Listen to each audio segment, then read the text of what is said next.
Olá, boa noite. Sejam bem-vindos para mais uma conversa de arte em tempos de guerra. E então vamos aguardar os nossos amigos, assíduos amigos aqui, sempre presentes. E então, queria saudar todo mundo nessa noite fria de domingo. Então, sejam todos bem-vindos aqui, né? Vamos ver se hoje vão ser, talvez a gente seja muito poucos, né? Não sei o que o pessoal estava fazendo nessa noite tão fria, em quarentena, mas não sei se tá gente mais entrando, por enquanto somos só nós, né? Vamos imaginar que talvez sejamos poucos essa noite. Então, eu tenho falado de sombras, né? Eu tenho falado do negro. E aí, essa noite, eu pensei, falei, nossa, tá tão fria, eu vou tentar falar de alguém mais solar. Então, eu vou falar de um artista dos anos 20, 30, 40, o Fernand Léger, um artista do modernismo francês, contemporâneo de Picasso, do Duchamp,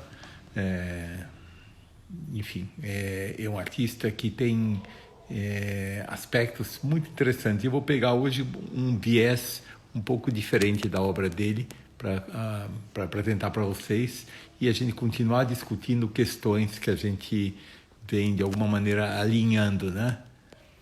Então, boa noite a todos que estão entrando. Engraçado que aqui é meu Instagram, ele congelou, então dava a impressão que não estava entrando ninguém. Boa noite a todo mundo que está aqui. Eu achei que não tinha entrado todos vocês aqui. E então a gente vai falar de alguns aspectos.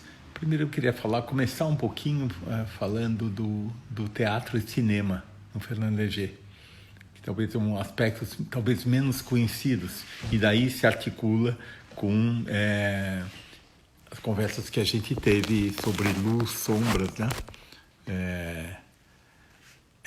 Aqui. Nossa, estamos mesmo em massa aqui, Roberto. Olá, Janete, Zilá, amigos meus, assim, da vida toda, né?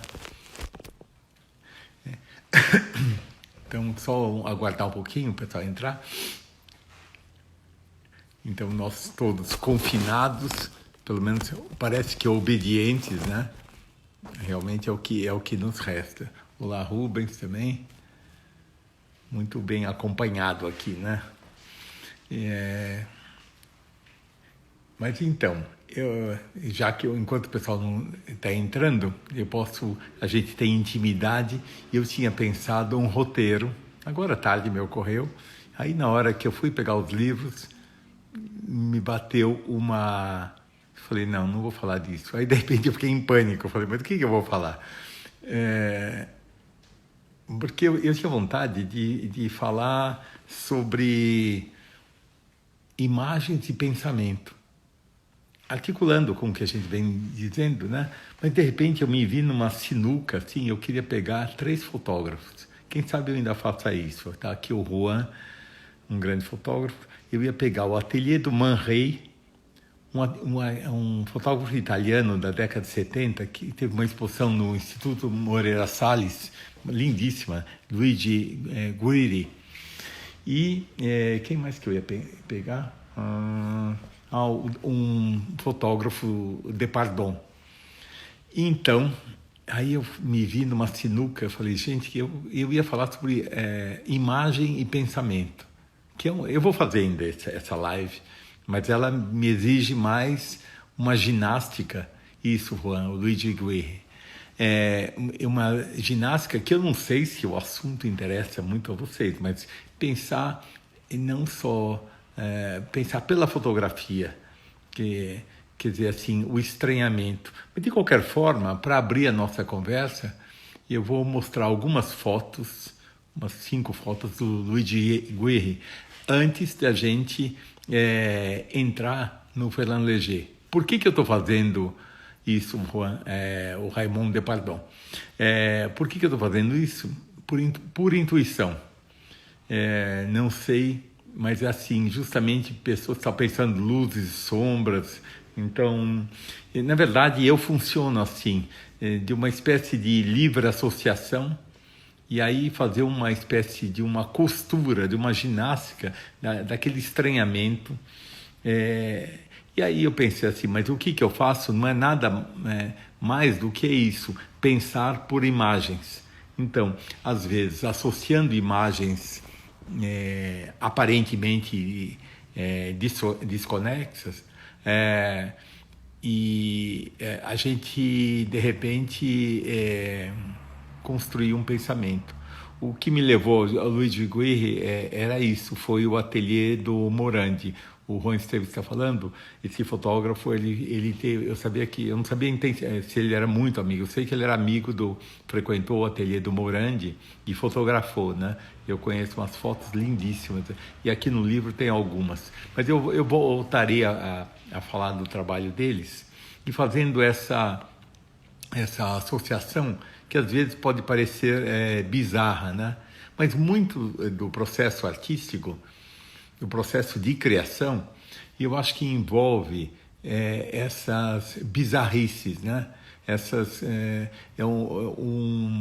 Uma ação incomum, que eu sempre falo para vocês que eu acho que a arte tem a ver com uma desestabilização.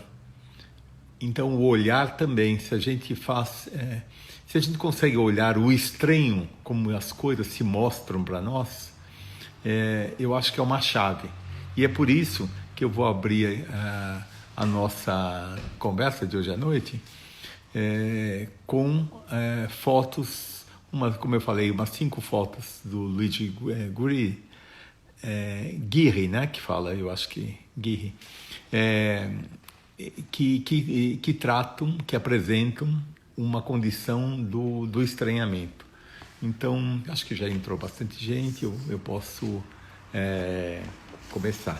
Então, a primeira foto que eu selecionei, o livro, o Guerri, ele era um fotógrafo muito atuante na década de 70. E as fotos dele, em geral, são prints da época, e eu acho que a qualidade na reprodução do catálogo não é excepcional. Mas até dá um sabor a essas fotos interessantes. Então, a primeira que eu selecionei é uma foto de alguém que olha. Engraçado que eu já mostrei uma foto que tem esse espírito, né? Se eu não me engano, de quem que foi?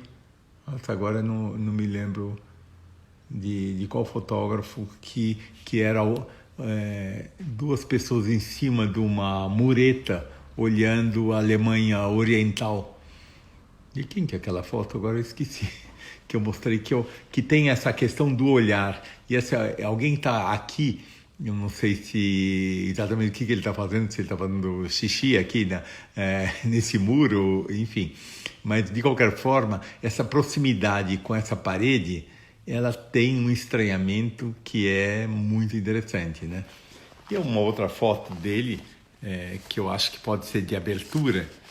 Não era do Lartigue, não. A Circe está falando? Não era do Lartigue. O Lartigue e também não era do Miroslav Tisch, não. Essa foto do Guerri, olha que incrível que essa foto, porque o que ela tem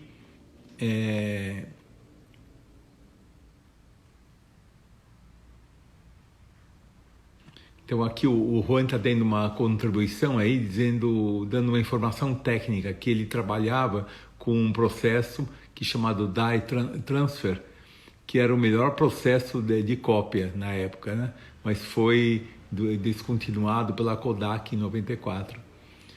Então tem essa questão dos corantes, né? A cor na foto dele é muito particular, muito interessante. Bom, na minha memória também não era do Cartier-Bresson. A Lúcia bom, daqui a pouco eu tento lembrar quem que era, que eu mostrei.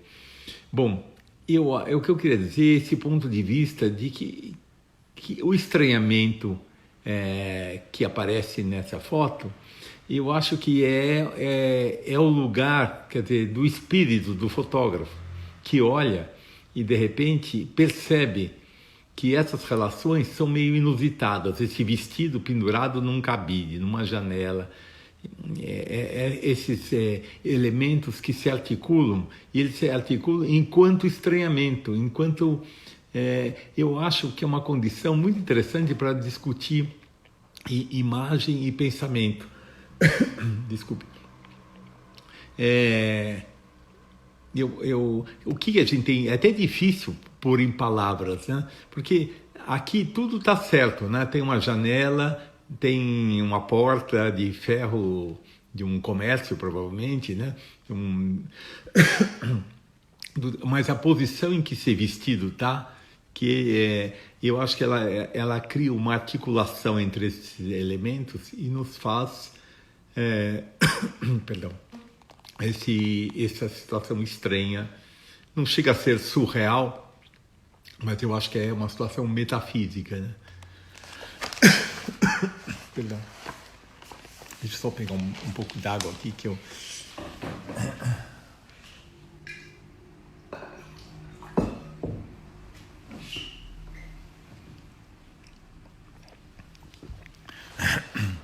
Por exemplo, outra foto do tem que tem essa situação, né? Um fotógrafo na frente desse quadro do Whistler, que eu até mostrei, é um quadro de um pintor inglês maravilhoso, quer dizer, existe alguém, quer dizer, aqui é o olhar do fotógrafo, é o olhar do artista, que coloca, aí essa situação fica muito estranha, né? Então, eu acho que é interessante muito trazer como a condição do olhar que quer, vamos dizer, fazer pensamento a partir das imagens, né?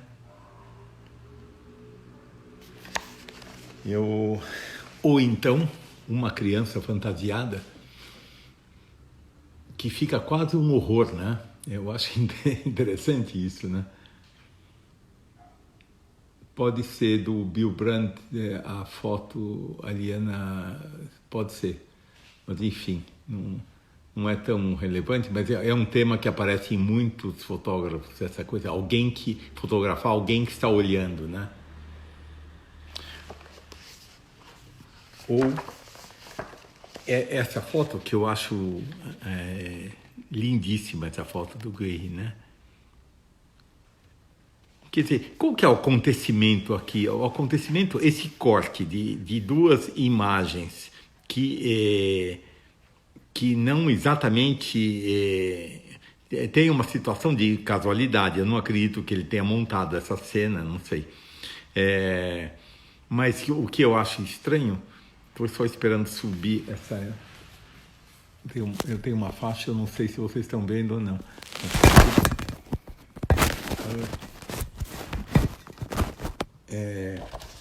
Essa imagem que tem que é super estranha, né, do Gui.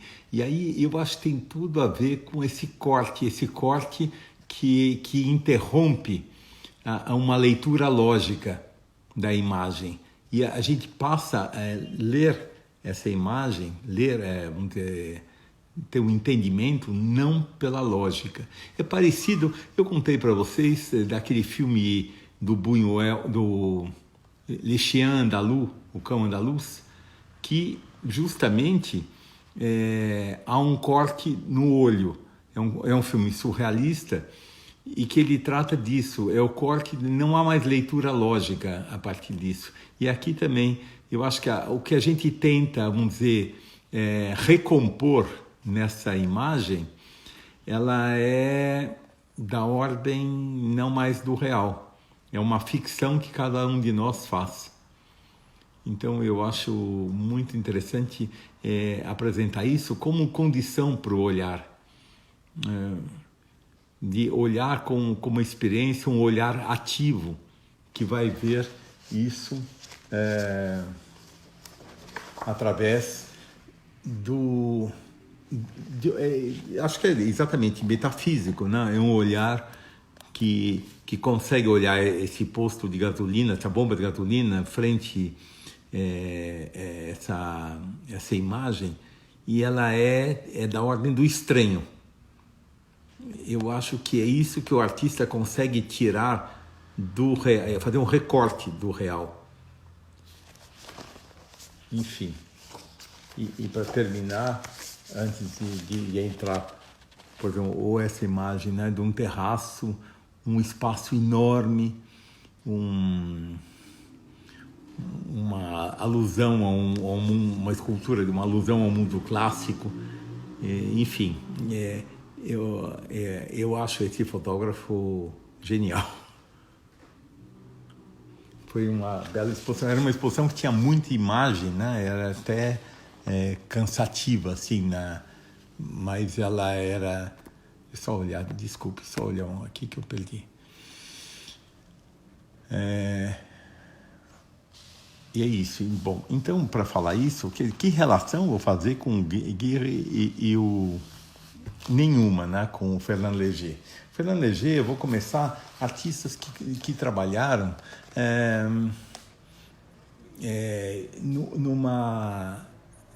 um artista da modernidade que começou no período do cubismo.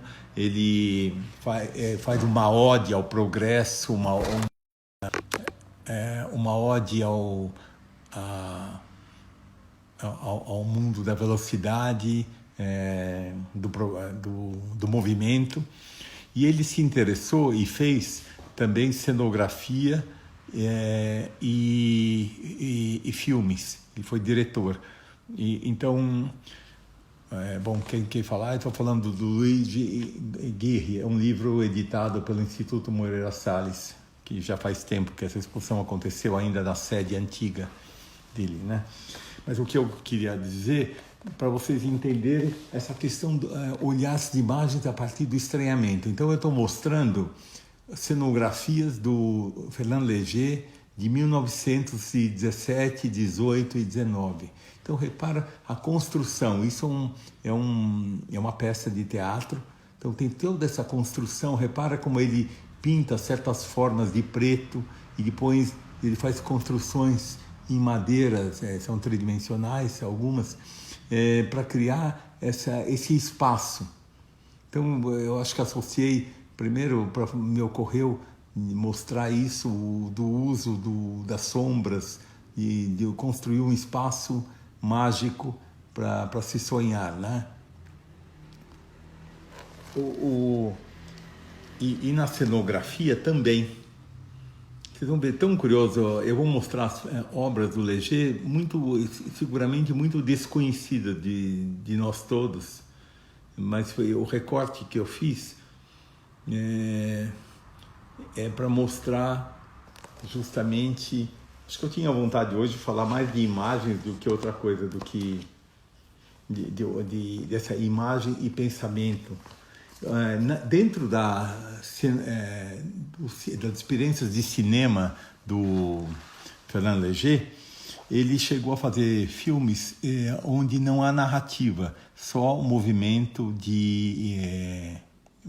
por exemplo, ele faz um zoom dentro do maquinário de um relógio e aquele movimento ele fragmenta, ele passa a imagem de trás para frente, e ele vai misturando e faz você ter uma leitura só do movimento. Isso são experiências de 1915, que é muito, muito interessante. Eu tenho aqui algumas fotogramas desses filmes que eu achei interessante mostrar para vocês. Se eu não me engano, não, eu me lembro que eu talvez tenham visto uma grande exposição na Oca, que foi a Parrada, que chamava, que era do modernismo francês. Esses filmes estavam sendo mostrados lá. Então, eu acho que era super interessante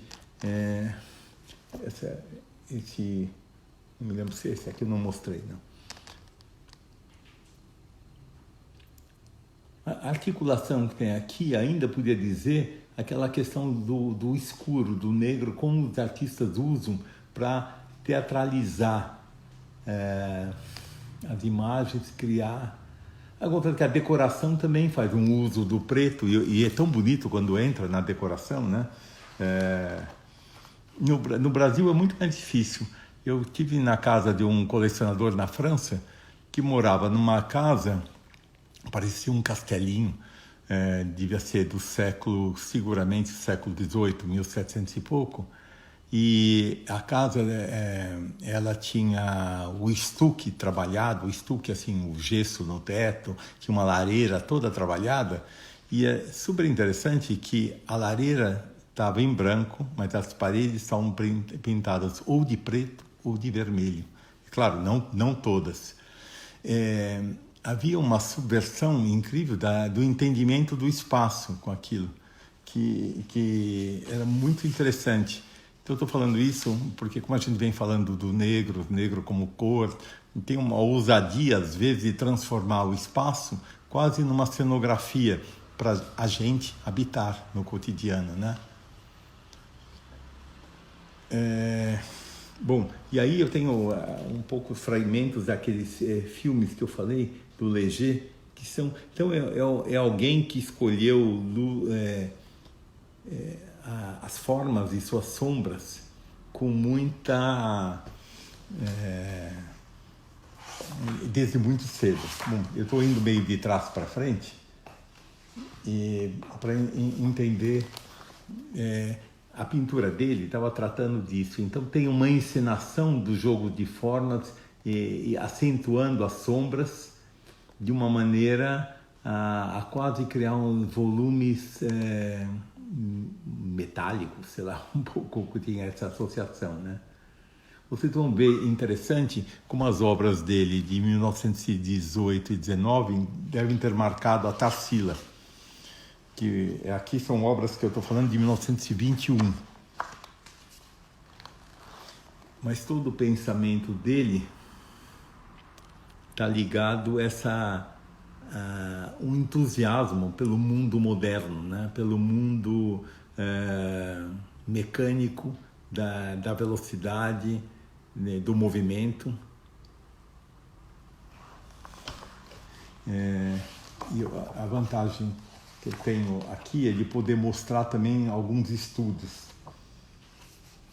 Ele é um artista, como eu falei, ele vem de uma experiência cubista. No comecinho, na década de 10, que lá 1915, por ali, ele estava diretamente fazendo trabalhos cubistas. Mas repara o tratamento de luz e sombra, como é importante para construir essa espacialidade, né? Que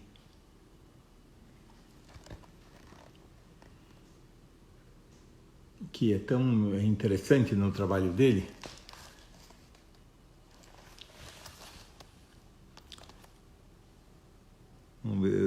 Agora acabou de cair umas folhas aqui que eu marquei, eu espero que não tenha perdido justamente. Ah, não, está aqui. E o que é interessante é que eu acho que, falando assim, aparentemente pegando só o Léger como um tema, mas articulando o estranhamento das imagens, veja também uma relação como vai ter com a Tarsila. Essa pintura que eu vou mostrar é de 1921. Como a Tarsila frequentou a casa dele, seguramente a Tarsila, se não viu essa, viu pinturas próximas dessa, né? Dá para a gente sentir, e não entendo isso como falando como uma cópia no sentido negativo, não. Como os artistas visitam a obra dos outros e de alguma maneira eles dialogam, pode até saquear, mas não no sentido de roubo como uma coisa negativa, não. Ele incorpora no trabalho dele e vai ajudar a construir a sua visualidade, né? Mas seguramente a gente sente isso, a Tarsila, sem dúvida aqui, né? E se a gente ver os estudos, vocês vão sentir que os desenhos da Tarsila também têm essa fonte, esse tratamento de acentuar pela sombra uma volumetria muito cilíndrica, né? Eu estou subindo para ver se vocês...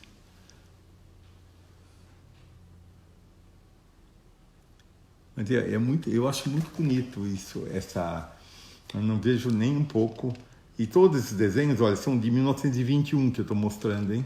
Todos.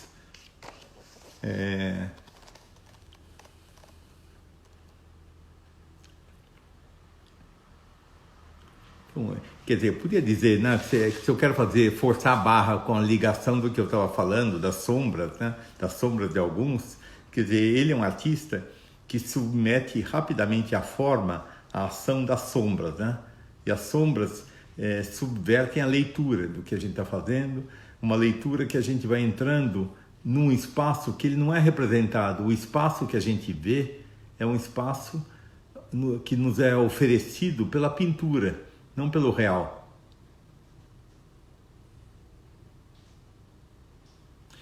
Então eu acho que eu estou falando a mesma coisa que o Roberto aqui, né? Os volumes, né, com sombra que criam, essas sombras que acentuam, né, a volumetria. Eu acho que é um jogo que o artista faz e é a matéria-prima dele, né? A sombra, né? Eu escolhi fazer essa mudança porque eu achei que para domingo eu estava escolhendo gravuras, assim, eu estava achando um pouco triste o tema para domingo à noite. Eu falei, bom, deixa eu começar uma semana com alguma coisa mais, uma obra mais solar, né? Então eu achei que era mais interessante a gente poder ver alguém que trabalha com essa alegria, com essa crença.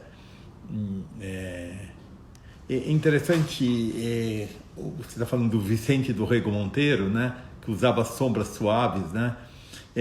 Em dado momento, você pensa que o Vicente do Rego Monteiro também estava em Paris e seguramente deve ter conhecido a obra do Léger nessa época. Então é muito interessante isso, como esses artistas têm um vaso comunicante, assim, canais comunicantes da obra, que não importa para mim quem quem foi o primeiro, né? E sem dúvida, o construtivismo russo, tantos jovens na década, até antes, hein, estavam fazendo um trabalho que parecia. Eu acho que, inclusive, tem a ver com, deve ter visto o Léger também. Os jovens russos que iam para Paris. E interessante o uso do preto, né? O uso do preto. Eu estou indo, vamos dizer, da década de 30 no período ao contrário, indo para o começo do século, tá? De propósito.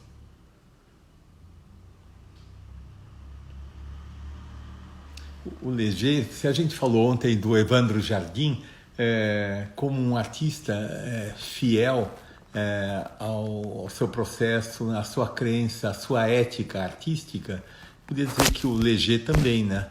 O Léger, com todas as questões que estão ocorrendo, ele tem uma maneira de ver, de acreditar, vamos dizer assim, num tipo de imagem, e ele vai percorrer toda a obra dele. Isso eu acho muito interessante. E para minha surpresa, eu folheando agora, eu estava olhando no livro, tem fotos dele com outros artistas. Tem bastante foto dele com Marcel Duchamp. É uma relação que quase a gente não faz, né? Quer dizer, havia inclusive, as famílias próximas, né? Aqui o Juan estava falando uma coisa que você não acabou. Se você esticar mais um pouco essas cores e sombras, chega... Eu não vi o que você falou. E o Roberto Cimino está falando uma coisa que eu concordo bastante, né? O preto no Léger, ele entra como um protagonista, né?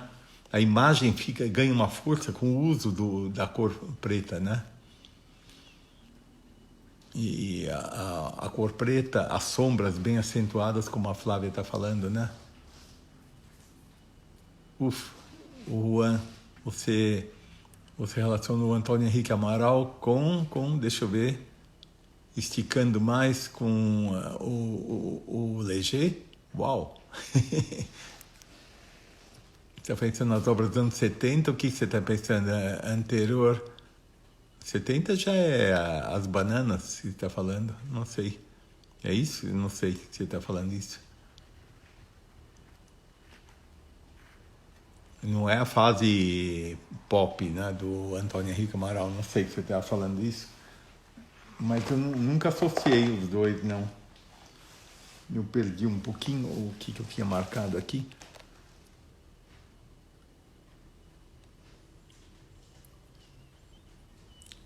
Mas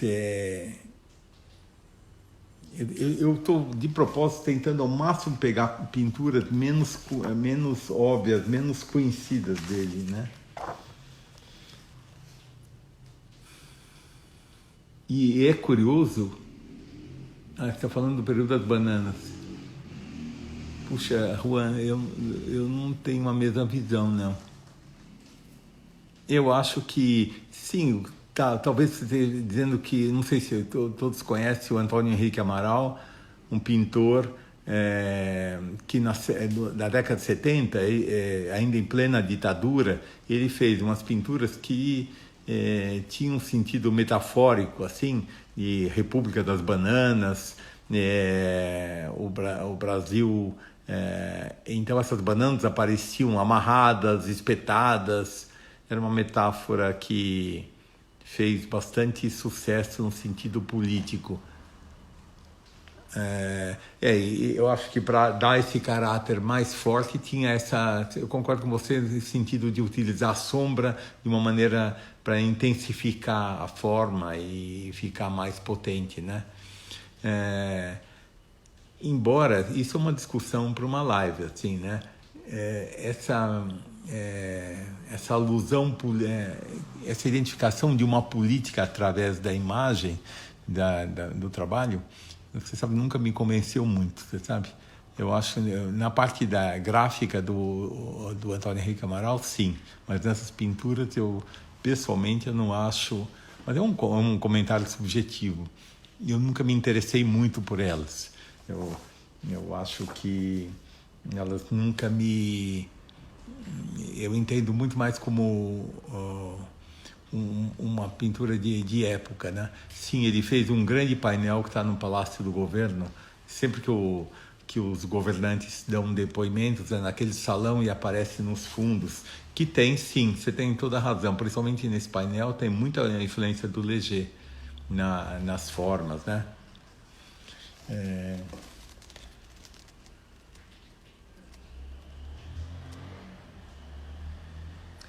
Eu gosto sempre de pensar de uma maneira, vamos dizer assim, com um acolhimento. A obra de um artista, para mim, ela não é, às vezes, sei lá, não sei se ela atingiu ou se teve algum momento mais importante, mas a presença de vários artistas, para mim, diferentes, constrói a nossa cultura.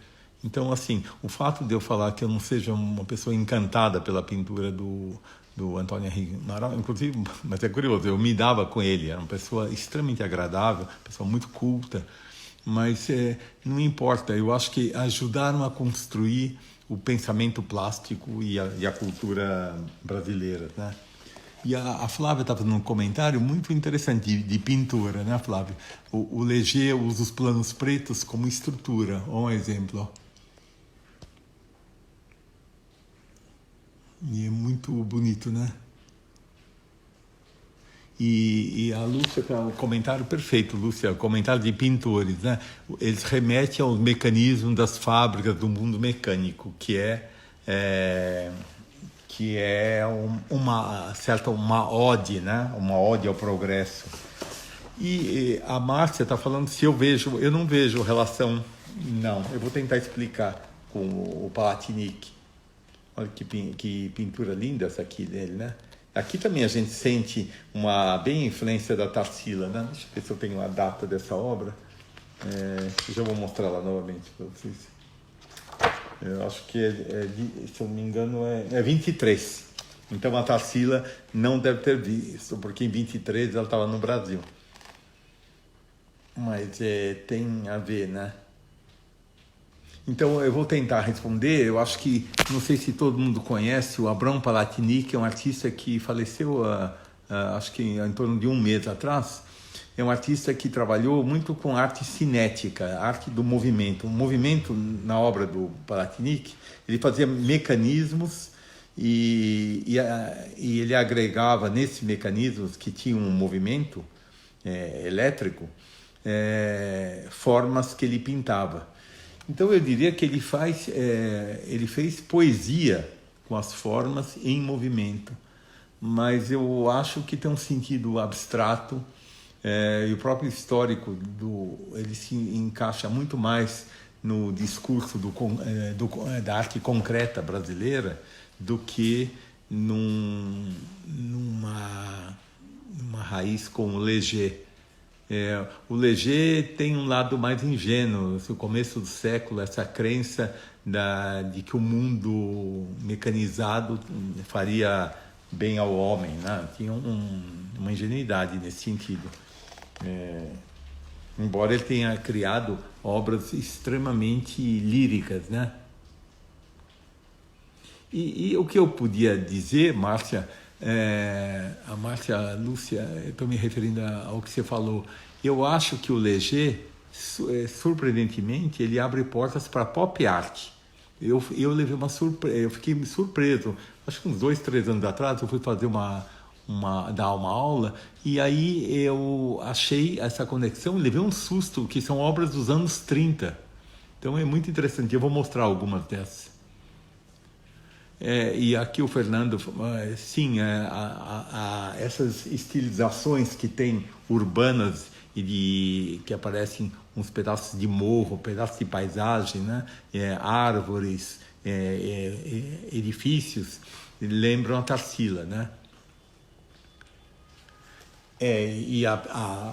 Eu acho que elas têm toda uma construção de uma simultaneidade de visões, né? Quer dizer, o que a gente vê na pintura não tem nada a ver com o real. São construções que a pintura que nos oferece um certo entendimento espacial, mas que não é necessariamente o espaço do real, né?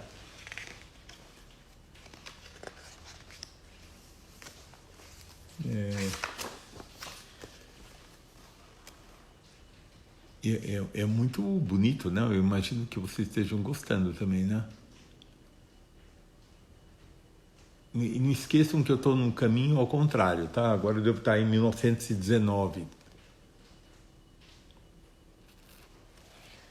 Mas a maneira de tratar a figura humana, associar com navios, com indústria, chaminés, é uma espécie de uma colagem de quase que fragmentos dos signos da contemporaneidade dele, né? E que, nesse sentido, poderia dizer que ele prenuncia a pop art, que é um movimento que vai acontecer nos anos 60, que vai ter um olhar também de uma positividade em relação ao mundo, não precisar idealizar o mundo, esse mundo moderno que vem com a industrialização, que vem com o movimento, a máquina, a velocidade, etc., ele enaltece e habita esse mundo, ele não tem rejeição. Aqui ainda no Léger parece que não há conflitos sociais, quer dizer, eu acho que quem vence é o lirismo, né? E não é uma crítica que eu estou fazendo, é uma observação, não é um juízo, né? Eu estou tentando, a Renê está falando, eu estou tentando mostrar obras desconhecidas, sim, Renê. Mesmo aquarelas, aqui eu tenho só em preto e branco, mas dá para perceber o quanto esse artista pensa pelas sombras, o valor que ele dá.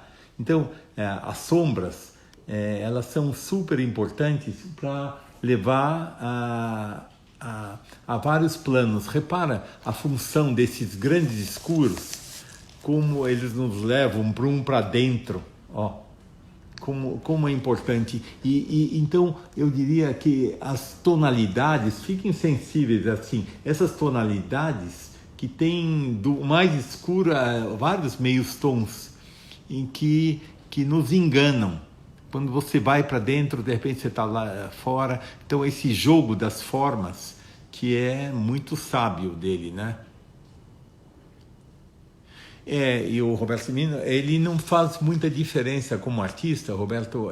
A noção de arte aplicada, não só dele, a Sônia Delaunay, o marido dela, o Roberto Delaunay, que eram artistas que estavam próximos, não havia uma coisa que depois se incentivou, se intensificou. É muito interessante que transitavam então artes aplicadas, por exemplo, ele fez murais também. Então você viu que ele fez cenografia, teatro, cinema, joias.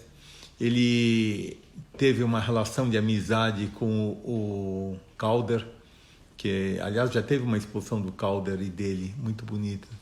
E é isso.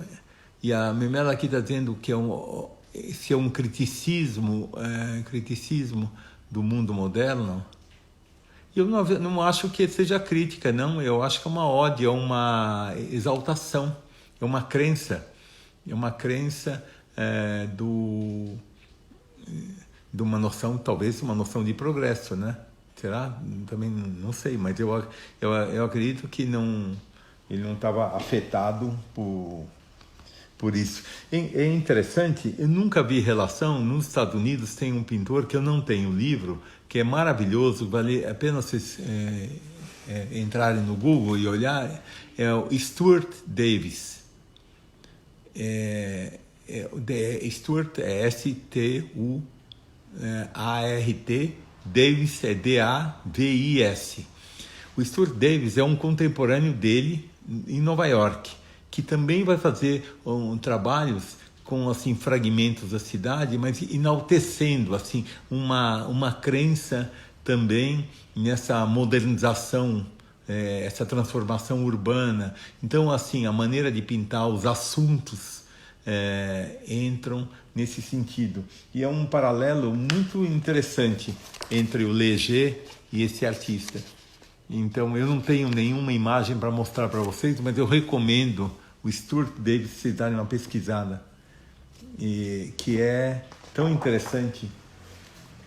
Então, cada vez mais eu estou me aproximando do cubismo. Vocês devem estar sentindo que, como eu estou indo ao contrário no tempo, eu comecei na década de 30 e estou indo já estou em 1917, 15. Então a René escreveu aí, que é um artista muito bonito. E a gente vê nos desenhos, os estudos do Léger, você repara que no estudo dele, deixa eu só ver uma coisa assim, é um desenho com carvão e deve ser nanquim, uma coisa assim, eu não estou olhando direito, mas repara como quando ele desenha, ele já pensa no claro escuro da luz, na maneira dele. Então o desenho dele, a anotação, tem esse pensamento dele pictórico, né? E alguém está fazendo um comentário que o Stuart Davis também é um artista que vai ser retomado, revalorizado pela pop art. Ele tinha ficado, de certa forma, num certo ostracismo. O Stuart Davis também visto, não sei quem fez um comentário, em relação às artes aplicadas, como se fosse meio decorativo. E ele é retomado por ter olhado a cidade com essa fascinação que se encontra também no Léger, que você vai encontrar novamente na pop art. Vocês lembram que na pop art eu usei uma expressão que eu não sei lá se é o que me ocorre de usar, não sei se fui eu que inventei, se eu li, é uma arqueologia do contemporâneo. A pop art, ela olha com uma espécie de positividade para o que cerca as cidades, e esse momento também teve isso, né? Então Deixa eu só ver. O que achei interessante é tentar mostrar também um pouco de desenho, que você vê muito o raciocínio do artista, né? Ele está fazendo um desenho e repara como o que ele anota no desenho, esse grafismo, é as sombras. Então, é uma anotação, um desenho, mas que mostra a que família esse artista pertence. Ele pensa pela luz. Quando eu falo isso com alguém que anota as sombras é o que torna evidente a luz, né? Ou, por exemplo, aqui, ó.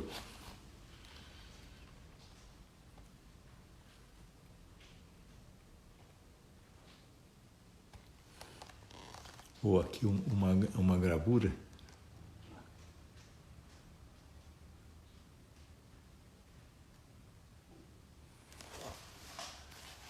O Edamir falou alguma coisa que eu não sei de quem você está falando. Tamara trabalhava bem as sombras, dobraduras das roupas. Eu não sei de quem você está falando, eu não entendi.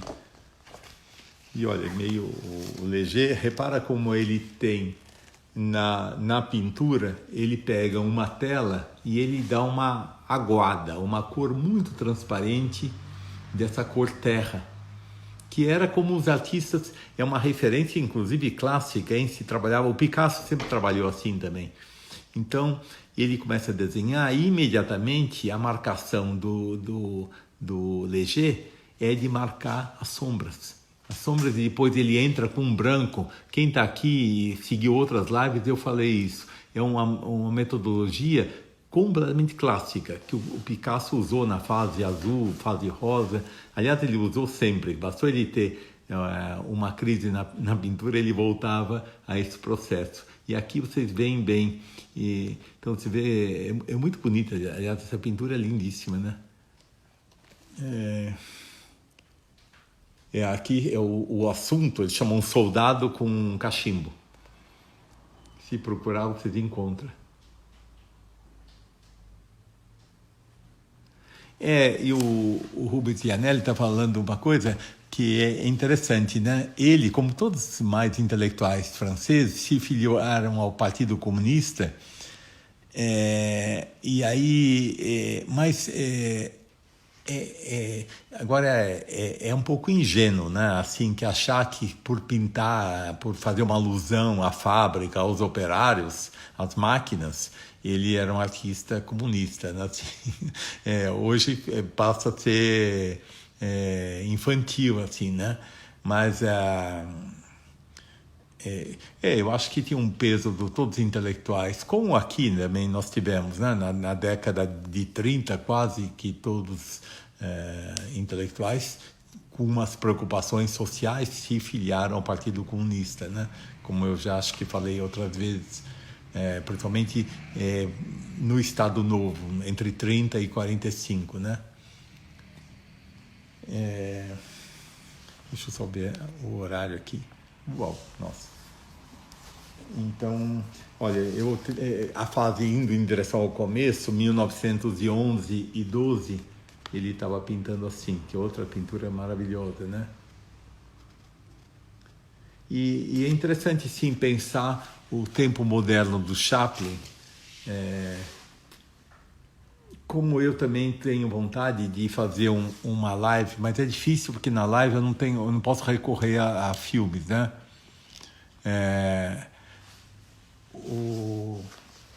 Mas essa volta dos anos 30, que aproxima o trabalho, as experimentações com a linguagem, no Jean Cocteau, no Léger. Tem vários artistas que têm uma investigação que se aproximam do cinema. Eu queria só mostrar que antecipa, na década de 20, o Léger já faz uma alusão a alguma coisa que vai ser retomada pela pop art. Quer dizer, aquela garrafa de sifão, sabe, de pressão de gás, ela entra, como tem umas outras pinturas aqui, que são impressionantes, como vai aparecer. Essa aqui, inclusive, lembra o Stuart Davis. Deixa eu ver se eu vejo o ano dela, 1920 perdão, 25.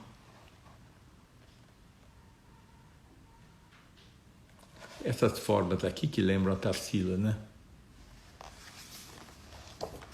E que eu falei que na década de 30, exatamente em 1929 e 30, ele está fazendo obras que você poderia dizer, olha, inclusive a citação da figura da Mona Lisa com essas chaves, ele é pop art, assim, antes da pop, né?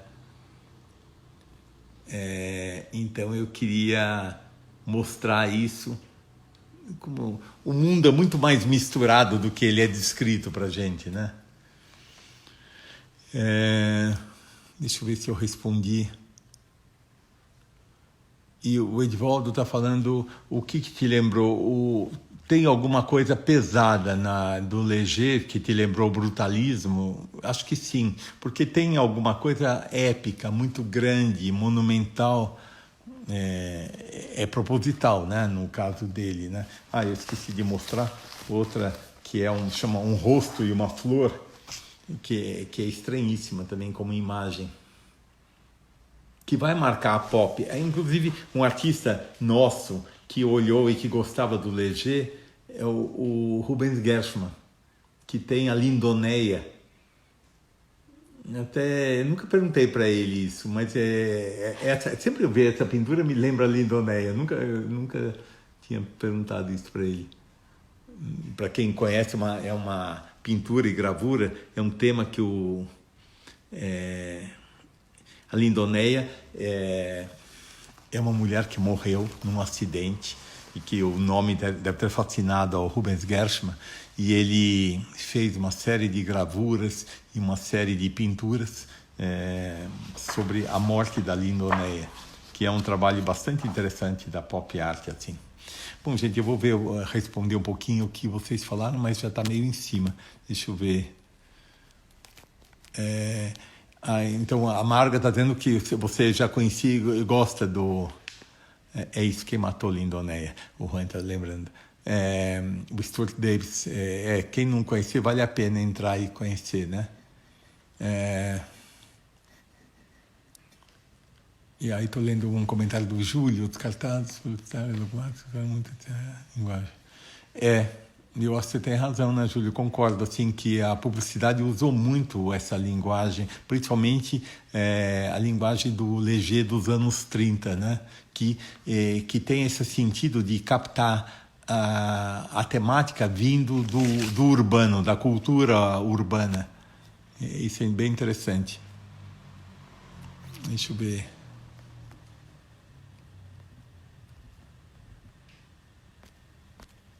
Espera um pouquinho. Aqui o Siminovich está me perguntando se o Picasso voltava aos terrosos. Não, às vezes o Picasso,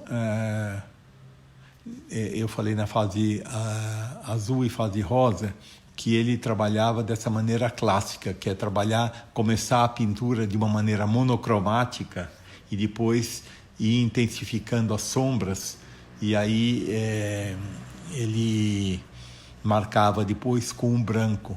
É uma maneira clássica de se trabalhava, e o Picasso trabalhou muito. Então, se você olhar o Picasso, antes de mais nada, ele é um artista que pensa pela luz e sombra. A cor habita essa relação. Ele não usa a cor no sentido expressivo, muito mais como um matisse. Não. Ele é dessa outra natureza, que é mais clássica, né? E tanto o Juan quanto o Júlio Minervino, eles fazem alusão ao cinema, tanto aos tempos modernos como ao Metrópolis do Fritz Lang, né? Que vale a pena ver também isso.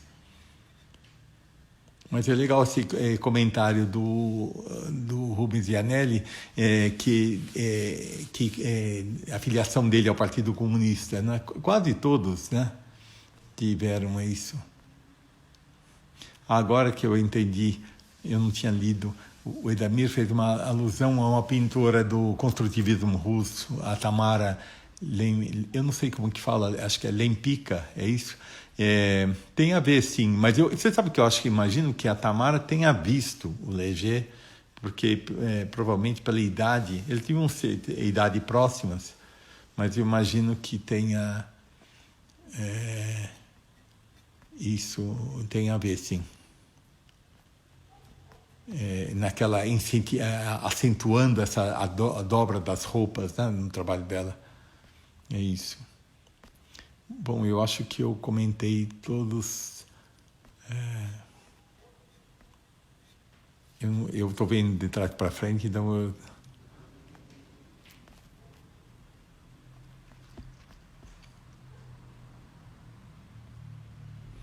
E a Janete está dizendo, você sabe que muitas vezes o Leger ele trabalhou muito com as cores primárias. Então ele trabalhava com certo azul, cobalto, o amarelo, o vermelho e o preto e o branco.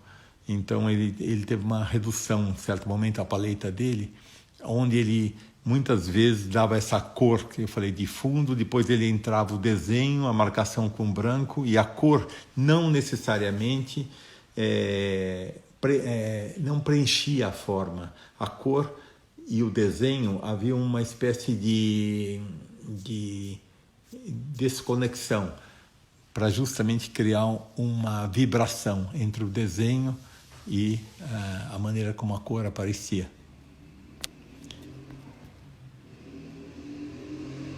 Desculpe que eu não vi. Eu acho que eu não vi que eu estava com o livro meio torto aí.